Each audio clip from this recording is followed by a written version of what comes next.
Тажиниса Турдубаева атындагы орто мектебинин мугалими мен Караева Гүлназ сиздер менен болмокчумун. Саламатсыңарбы балдар? Силер менен бүгүн кыргыз адабият сабагынан көрүшүп жатканыма кубанычтуумун. Адабият сабагынан бүгүн өтүлүүчү темабыз кыргыз элинин ооз-эки чыгармачылыгы. Сабактын максаты жаңы теманы өздөштүрөбүз. Элдик ооз-эки чыгармачылык боюнча билгендерибизди эске салабыз, кайталайбыз, бышыктайбыз. Жаңы сөздөрдү өздөштүрүп, туура, так айтууга көнүгөбүз. Ой жүгүртөбүз, тилибизди жатыктырабыз, тапшырмаларды аткарабыз. Элдик ооз-эки чыгармалар 3 текке бөлүнөт. Эпикалык тек, дидактикалык тек, лирикалык тек. Лирикалык чыгармаларга элдик ырлардын бардык жанрлары — арман, кошок, жарамазан, жар айтыш, акыйнек, эмгек ырлары кирет. Эпикалык чыгармаларга эпостор, жомоктор, жөө-жомоктор, дастандар, уламыштар, миф, легенда, ооз-эки баяндар кирет. Дидактикалык чыгармаларга макал лакаптар, табышмактар, жаңылмаштар, санат насият ырлары кирет. Балдар, бүгүн биз силер менен эмгек ырлары жөнүндө сөз кылабыз. Элдик ооз-эки поэзиянын эң алгачкыларынын бири эмгек ырлары. Ал лирикалык ырлардын түрмөгүнө кирет. Адам эмгеги менен даңктуу, азамат көркү эмгекте жана башка ушул тарездүү таамай, таасын макалдар элибизде төгүн жерден айтылбаса керек. Ошондуктан эмгек гана адамды адам кылат. Эмгек ырлары эмгектин жүрүшүнө жараша жана уюштурулушун жеңилдетүү максатында келип чыккан. Анда адамдардын эмгекке карата мамилелери айкын жана образдуу чагылдырылган. Эмгек ырлары кыргыз элинин турмуш тиричилигинин мүнөзүнө жана өзгөчөлүгүнө байланыштуу жаралган. Тагыраак айтканда, эмгек ырлары эмгектин түрлөрүнө жана бөтөнчөлүгүнө жараша пайда болгон. Мисалга алсак, мал чарбачылыкка, дыйканчылыкка жана кол өнөрчүлүккө карата ырдалгандыгын байкоого болот. Ырдын ритми тигил же бул эмгектин ыргагына шайкеш келет.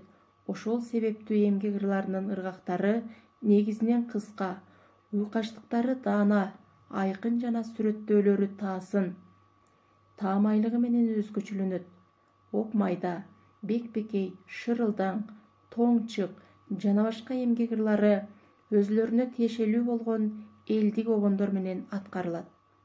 Кыргыз эли негизинен мал чарбачылыгы менен кесип кылгандыктан бекбекей ырын ырдашкан.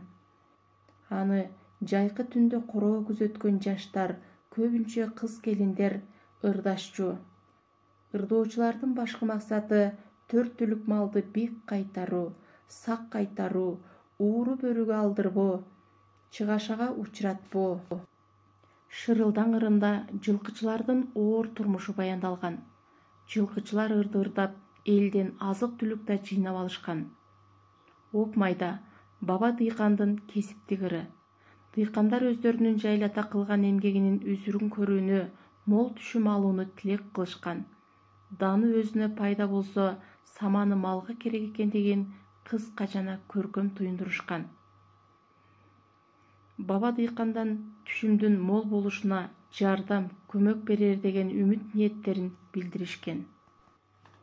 Мезгилдин талабына ылайык обончу ырчыларыбыз музыкасын башкадан жаздырышып, эстрадалык жанрда да ырдап жүрүшөт. Музыкасына бийчилерибиз чимириле бийлешип, көптөгөн сынактардын жеңүүчүлөрү болуп жүргөнүн да билебиз. Çırıldak şürekene, karılardan nakekene. Ayılılık tündürdey, ayılılık tündürdey.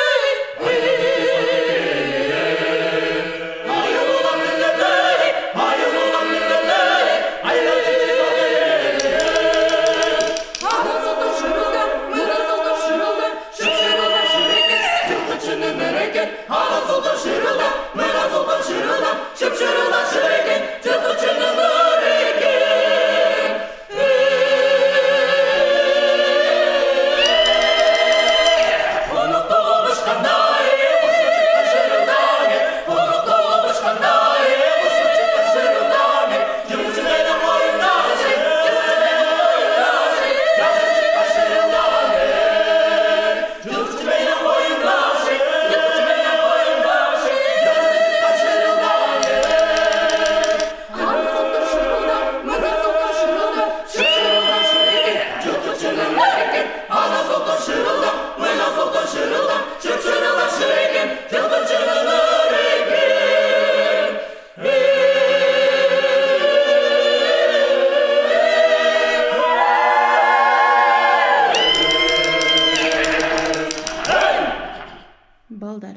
бышыктоо үчүн суроолорду берсем.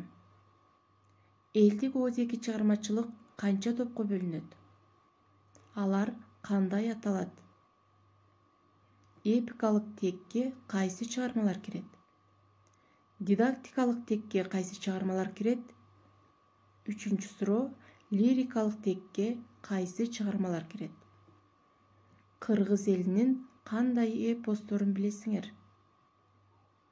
Бул суроолорго жоопторду даярдап жооп беребиз. Үйгө тапшырма. Ырларды жаттап видео кылып жөнөтөсүңөр. Кийинки сабакка чейин саламатта калгыла балдар.